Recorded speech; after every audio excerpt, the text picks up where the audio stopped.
పైగా తాము విశాఖ ఎయిర్పోర్ట్ లో దాదాపు 300 మంది కాంట్రాక్ట్ ఎలక్ట్రికల్ కార్మికులు తమ న్యాయమైన డిమాండ్ల కోసం చేపట్టిన ఆందోళనకు రాధా రంగారాయల్ అసోసియేషన్ రాష్ట్ర అధ్యక్షుడు గాదే బాలాజీ మద్దతుగా దీక్ష చేపట్టారు. కూటమి ఎమ్మెల్యేలు తక్షణమే స్పందించి కార్మికుల సమస్యలను వినాలని గతంలో మంత్రి నారా లోకేష్ హామీ ఇచ్చినప్పటికీ యుద్ధ ప్రాతిపదికన న్యాయం చేయాలని ఆయన డిమాండ్ చేశారు. తమ డిమాండ్లకు సంబంధించి విశాఖపట్నంలోని ఎయిర్పోర్ట్ కార్మికులు చేస్తున్న నిరసన దీక్ష ఇంకా కొనసాగుతూనే ఉంది. ప్రత్యేకించి గత 6 దశాబ్దాలకు పైగా తాము సర్వీస్ చేస్తున్నప్పటికీ కూడా ఇక్కడ తమకు ఉద్యోగాల సంబంధించి అయితే ఎలాంటి న్యాయం జరగడం లేదనే ఒక ఆరోపణతో వాళ్ళైతే పాలక వర్గాలను నిందిస్తున్న పరిస్థితి కూడా ఉంది.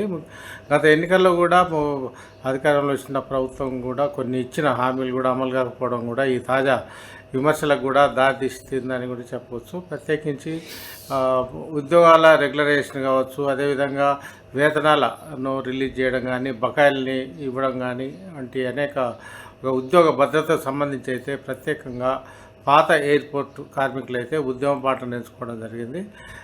ప్రత్యేకించి దీని విషయంలో అనేక సార్లు కూడా అటు అధికార యంత్రాంగాన్ని కానీ ఇటు ప్రతినిధులు కానీ కలిసి విజ్ఞప్తి చేసినప్పుడు కూడా ఎలాంటి ఫలితం లేని నేపథ్యంలోనే వారు నిరవధిక నిరాహార దీక్షకైతే పూనుకోవడం. విశ్లేషించాల్సిన మంత్రి మాత్రం తాజాగా పొలిటికల్ యాంగిల్లో స్పందించడం అనేది మంచి పద్ధతి కాదని కూడా ప్రత్యేకించి రాధా రంగారాయల్ అసోసియేషన్ అధ్యక్షుడు గాదే బాలాజీ అయితే తప్పుపట్టారు. వాస్తవానికి కార్మికులు ఎయిర్పోర్ట్ కోసం కూడా ముఖ్యంగా విధులను నిరాటకంగా నిర్వహించిన సందర్భాలు ఉన్నాయని, ఏ దశలో కూడా ఇటు ప్రభుత్వానికి ఎలాంటి ఇబ్బంది లేకుండా చూసే విధంగా వాళ్ళు ఎంతో రిస్క్ తీసుకొని పనులు చేస్తే ఇప్పుడు వాళ్ళ హక్కులకు సంబంధించి మాత్రం ప్రభుత్వం కప్పదాటు వైఖరిని అవలంబించడం మంచి పద్ధతి కాదని గాదే బాలాజీ స్పష్టం చేశారు. ఇప్పటికే మానవీయత దృక్పథంతోనే కాకుండా గతంలో ఇచ్చిన హామీల మేరకు వారికి న్యాయం చేయాలని గాదే బాలాజీ అయితే ప్రత్యేకంగా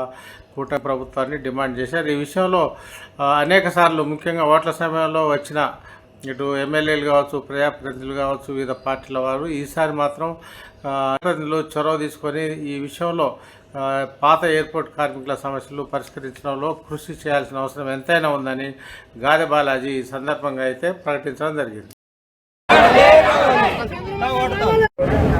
విశాఖపట్నంలో గత 20 సంవత్సరాల నుంచి ఈ కాంట్రాక్ట్ కార్మికులు మొత్తం కలిపి 300 మంది ఉన్నారు. వీళ్ళు కొన్ని లక్షల మంది ప్రయాణికులకి సేవలు ప్రత్యక్షంగా కానీ పరోక్షంగా చేశారు. వీళ్ళది మనం ఎంత చెప్పినా చాలా తక్కువ. సేవలు మా ప్రజలు చేసిన సేవ ఎంత చెప్పినా తక్కువే. అలాగే నేను కూటమి ప్రభుత్వాన్ని కూడా అడుగుతున్నా, మీరందరూ ఎయిర్పోర్ట్ మారకముందు విశాఖపట్నం ఎంపీ భరత్ గారు స్టేట్మెంట్ ఇచ్చారు. ఏదైతే మీ కాంట్రాక్ట్ కార్మికులు ఉన్నారో వాళ్ళందరినీ ఎక్కడ నేను కొన్ని మాల్స్లో కానీ హోటల్స్లో కానీ మిమ్మల్ని జాబ్ ఇప్పిస్తానని చెప్పడం జరిగింది.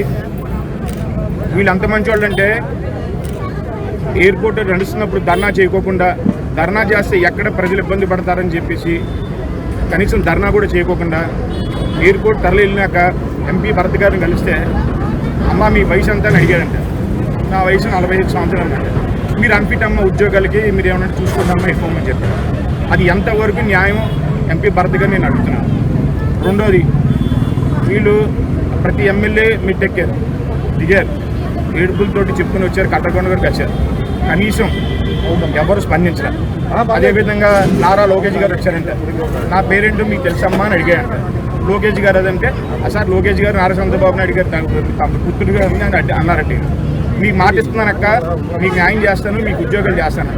నేను అడుగుతున్నాను, తమ్ముడు లోకేష్ 12 రోజులు అవుతుంది వీళ్ళ కడుపు మీద కొట్టి కనీసం వీళ్ళు ఎండలో ఆడబిడ్డలు ఎంత అన్యాయంగా కూర్చుంటే కనీసం ఒక్కడొచ్చి స్పందించాడని అడుగుతున్నా. మీరెందుకు రారా? దయచేసి వంట వారు కార్యక్రమం